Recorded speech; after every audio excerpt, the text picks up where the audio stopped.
desejo de vocês é uma ordem e como nenhum comentário passa despercebido aqui no canal, no último vídeo respondendo perguntas, uma pessoa me pediu para fazer mais vezes, para abrir mais espaços assim para conversa, para tirar dúvidas. Então cá estou eu e no vídeo de hoje nós vamos responder as perguntas do último post da aba comunidade. Lá no Instagram eu abro caixinha de perguntas semanalmente, então caso você ainda não me siga, vai lá nesse arroba que está aparecendo na tela agora e me segue por lá, porque toda semana, rigorosamente, estamos lá batendo cartão com a nossa caixinha de tirar dúvidas.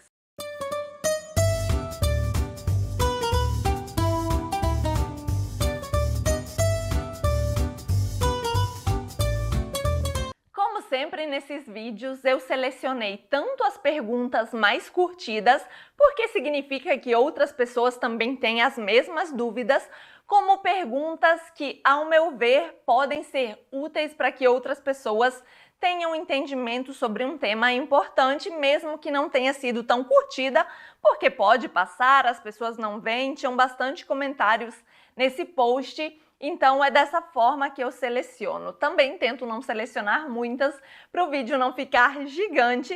E eu vou começar pela pergunta do Cycling Around. Around, nome chique em inglês. Oi, Georgia, você poderia falar de cidades onde o governo tem incentivos para que as pessoas se mudem para lá? Como parece ser o caso de Mantova. Vale a pena? Quais os prós e contras? Eu vi essa notícia sobre a cidade de Mantova, mas nem cheguei a me aprofundar no assunto, porque eu já sei que quando saem esses bônus, benefícios, auxílios para quem quer morar em uma cidade, sempre tem algo por trás. Como diz o ditado, não existe almoço grátis. E normalmente quando essas notícias viralizam, explodem, principalmente internacionalmente, elas estão, não digo que são mentirosas, mas omitem alguma informação que nunca é irrelevante, é sempre uma informação muito importante. Assim como as casas de €1, assim como aquele comune na Puglia, que dava um auxílio para quem queria comprar casa lá, tem até vídeo aqui no canal, a comune de Presicce Aquarica, e no caso de Mantova não seria diferente. O que acontece? Tem algumas empresas na cidade que estão com muita dificuldade em encontrar trabalhadores para serem funcionários nessas empresas. E eles estão querendo chamar pessoas, contratar pessoas de outras regiões. Só que para que essas pessoas queiram ir morar em Mantova a trabalho, precisa ter algum tipo de benefício extra além do salário. E é para isso que a região está dando esse tipo de auxílio. Portanto, primeiro, você tem que ser um candidato que pode se candidatar, àquelas vagas. Segundo, você precisa ser qualificado para isso. Terceiro, você tem que ver se o salário é compatível com o estilo de vida da cidade e o custo de vida da cidade, fora vários outros fatores. Então, sempre que vocês verem alguma notícia desse tipo, vale a pena ir nos editais, ir nas notícias oficiais para conferir os requisitos, quais são os prós, quais são os contras, porque, como eu falei, nada é de graça e sempre tem algum detalhe muito relevante, muito importante nessas notícias que nunca sai na primeira capa do jornal, digamos assim. É sempre aquelas letras minúsculas que você precisa ler com atenção. Portanto, vale a pena ou não, depende de todos os fatores que a gente falou antes. A Ariane Hussein, que também está sempre por aqui, um beijo para você, Ariane, fez o seguinte comentário. Gi, tudo bem? Primeiro, lhe admiro muito, vocês fazem um trabalho incrível. Muito obrigada. E segundo, poderia falar sobre as assistências às crianças com TDAH? Elas são auxiliadas pelo governo? A escola fornece professoras auxiliares exclusivas? Como funciona o tratamento? Agradeço desde já, bacio grande. Ariane, você abordou um assunto que é muito importante da saúde mental e o TDAH aqui na Itália se chama ADHD. Só a nível de informação, caso você queira procurar conteúdo em italiano. ADHD, eu sempre preciso ler porque eu nunca lembro desse nome, dessa sigla certinha. Mas apesar de saber que as escolas fazem um bom trabalho com os poucos recursos que eles têm, estamos longe do cenário ideal nesse sentido. Eu tenho até uma experiência para contar para vocês da minha época de escola, porque obviamente já tinham casos desse tipo de transtorno psicológico, de deficiências de qualquer tipo, de autismo. E depois eu entro no detalhe, mas falando especificamente sobre o TDAH, o sistema público oferece sim tratamento gratuito psicológico para as crianças e também farmacológico. Se não for totalmente gratuito, a questão dos fármacos tem um custo bem reduzido. Eu, obviamente, não conheço o nível do TDAH, se precisa ou não de medicação, mas o sistema público oferece sim esse tipo de tratamento, tanto psicológico como psiquiátrico, como de medicação. Portanto, com relação a isso, fica tranquila. Já nas escolas, a questão é um pouco mais profunda, o buraco é mais embaixo, porque nem todas as escolas têm professores auxiliares nas salas. Normalmente é obrigatório quando se trata de síndromes, como do espectro do autismo, mas não quando se trata de transtornos. Seja TDAH, seja ansiedade, seja depressão, transtornos não têm direito a professor auxiliar. Os que são considerados deficiências têm sim um professor auxiliar e era nisso que eu queria entrar sobre a minha experiência. Quando eu estava no ensino fundamental e médio, eu tinha na sala um coleguinha que era autista e ele tinha sim um professor especial. Só que a forma com que era feito o ensino dele, eu vejo que hoje está um pouco desatualizada porque ele tinha um conteúdo à parte. Hoje, pelo que eu leio, pouco que eu leio, porque eu não estou inserida nesse mundo, eu vejo que o ideal seria que as crianças tivessem o mesmo conteúdo dos demais alunos, passado de uma forma diferente, mas para que eles se sintam incluídos, né, na turma. Então, pelo menos na minha época de escola era assim. Eu não sei atualmente nas escolas se esse professor auxiliar está ali realmente só para fornecer ajuda, para explicar de outras maneiras para o aluno, para tentar passar exercícios do mesmo conteúdo, mas que sejam adaptados ao entendimento dele, ou se ainda funciona dessa forma de alguns anos atrás, como era o caso dessa criança autista da minha sala. Então, o que eu te aconselho é sempre visitar algumas escolas, perguntar qual é o tipo de tratamento deles com essas crianças, porque é um tema relevante na vida desse tipo de aluno, de alunos com qualquer tipo de transtorno ou deficiência, na verdade. Então, o ideal é você realmente matricular em uma escola que te passe essa confiança, que eles tenham paciência de explicar, pergunta se tem outros alunos na escola que tem esse tipo de professor, né? Para você perguntar também, quem sabe, para os outros pais como eles lidam, como é a escola com relação a isso, porque as outras experiências também podem ser importantes. Mas esse tema também acho que dá um bom vídeo para falarmos sobre TDAH, ansiedade, depressão. Se vocês quiserem um vídeo específico sobre a saúde mental, também tenho muito para falar sobre isso. Comentem bastante aqui embaixo caso vocês queiram, porque como a gente falou antes, o desejo de vocês é uma ordem e eu posso fazer esse vídeo também. Oi, Georgia, obrigado por esse espaço. Te acompanho há pouco mais de um ano e estou planejando minha mudança para 2025. Olha que passa super rápido. Tenho 33 anos. Até 2025, terei uma reserva de aproximadamente 20 mil euros. E a princípio vou sozinho. O valor tá super ok. Já tenho cidadania reconhecida em 2022 no Rio de Janeiro e tenho o passaporte emitido e também o Códice Fiscale. Também já está super encaminhado, tá em bom ponto. Tenho duas perguntas, vamos lá. Primeiro, qual seria a melhor forma de levar esse dinheiro para fora? Banco, Wise, Nomad, etc. Espécie pode, etc. Então, acredito que esteja perguntando também sobre outras formas.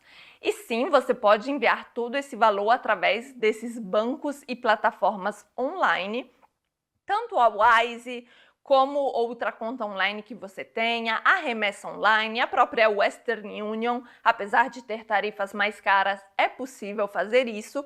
Mas o que eu te recomendo, independente do banco, é nunca fazer uma única transação. Apesar de todas essas plataformas serem super seguras, até hoje não vi casos da Wise, por exemplo, de trufas ou de dinheiro que sumiu e desapareceu do nada.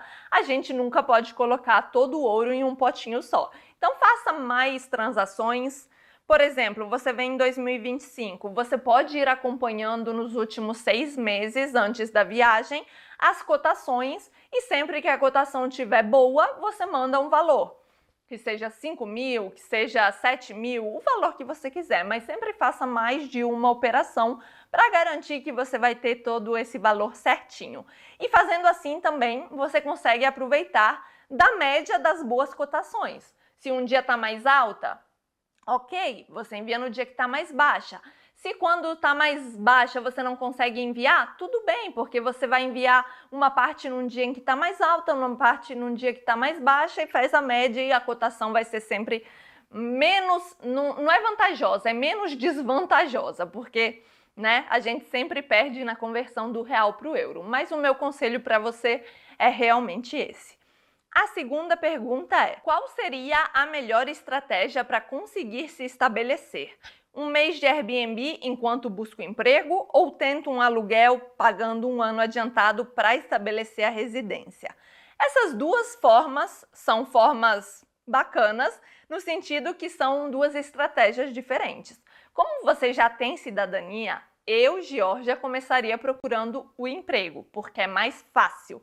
Você escolha uma cidade que tenha facilidade de trabalho para depois, com um contrato e com essa boa reserva que você tem, ser um pouco mais fácil você conseguir alugar um imóvel. Se você optar pelo aluguel primeiro, vai ser um pouco mais difícil porque você não vai ter nenhum contrato em mãos. E o que eu sempre falo é: antes um contrato determinato do que nenhum contrato.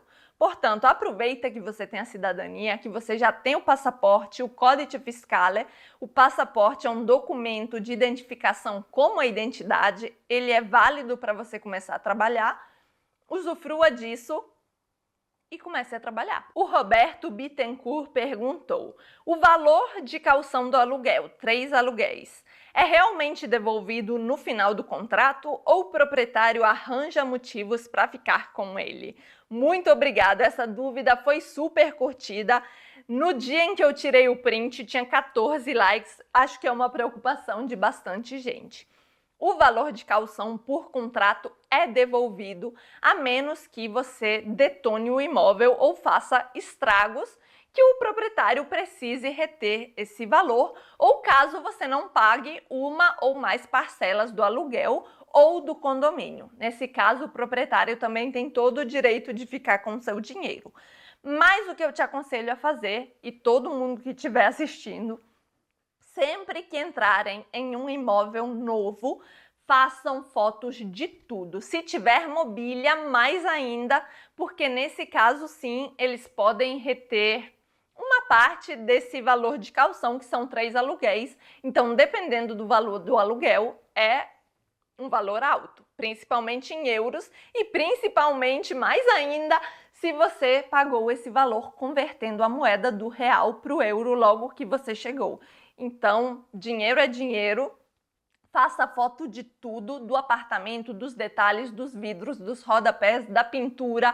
Se tiver algo que está estragado, faça as fotos. E se você não puder anexar isso no contrato, não tem problema, guarda essas fotos. Tem como ver a data em que as fotos foram tiradas, então é uma prova de como você encontrou o imóvel quando você entrou. Mas normalmente não tem má fé nisso. Os proprietários devolvem o caução normalmente. Respondi a sua pergunta? Espero que sim. Georgia, quanto custa em média uma casa como a sua na mesma região? Essa pergunta é muito simples porque o valor médio de mercado é entre 140 e 170 mil para uma casa do mesmo porte, que é uma vileta asqueira, ou seja, uma casinha geminada. Se você quiser uma casa independente, o valor já sobe bastante. Aí estamos falando de 200 mil para cima. Isso na província de Verona. Se você estiver buscando em Verona, aí é bem mais caro.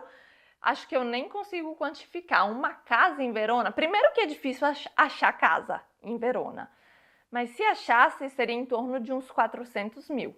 No mesmo porte, né? Eu falo o mesmo padrão de casa. Eu recebi diversas perguntas, tendo Tava pelo ar, tendo R-Prando, sobre a carteira de habilitação e a conversão. Gente, não temos novidades. Eu falei que quando tivesse eu traria e eu não trouxe porque realmente não tem nenhuma atualização. O último comunicado que nós temos oficial da motorização é aquele de janeiro, informando que o acordo estava sendo renovado.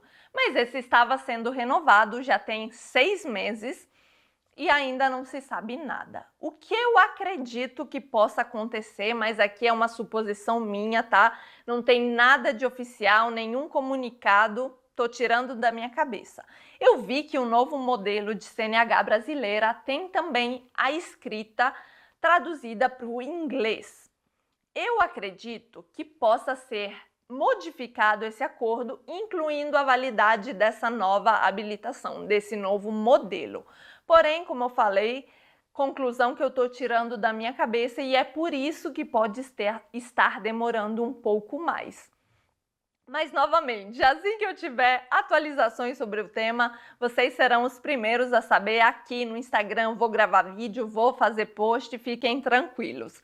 Mas tem outra pergunta que eu achei interessante, que é quanto tempo para tirar a patente do zero em algumas regiões? Sempre o R-Prando que perguntou. Na Lombardia Autoescola me passou o prazo de 7 a 9 meses. No Vêneto é demorado assim também?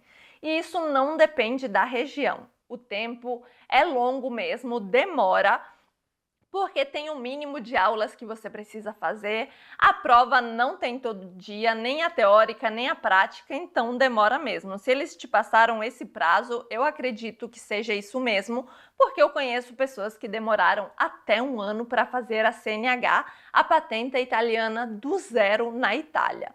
Portanto, sim, o prazo é esse. E caso você queira saber os custos, não sei se você já viu, mas tem um vídeo aqui no canal sobre como fazer a patente do zero na Itália. Vou deixar linkado aqui para você assistir depois. Eu agradeço muito vocês, não só por essas perguntas, como todos os comentários nos últimos vídeos.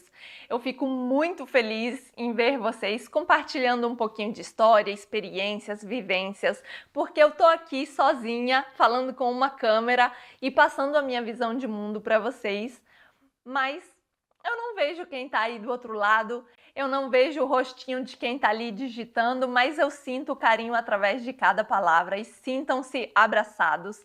Saibam que todos os comentários, mesmo os que não são respondidos, que eu só deixo um coração, são apreciados. Eu dou muito valor a cada pessoa, a cada inscrito que está aqui todos os dias, dedicando uma parte do seu tempo a me ouvir. Eu sei que o tempo é a coisa mais preciosa que a gente tem, portanto, saibam que os minutos de vocês são muito valorizados e eu retribuo isso na forma que eu posso, curtindo e respondendo os comentários de vocês.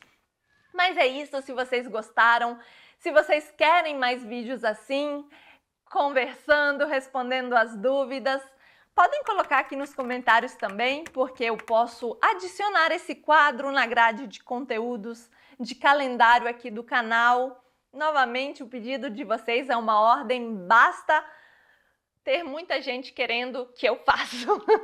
Se vocês gostaram do vídeo, não vão embora sem deixar um joinha e se inscrevam aqui no canal caso ainda não sejam inscritos, porque tem muito conteúdo e notícias sobre a vida na Itália. Noi ci salutiamo qui, un bacio e até o próximo vídeo.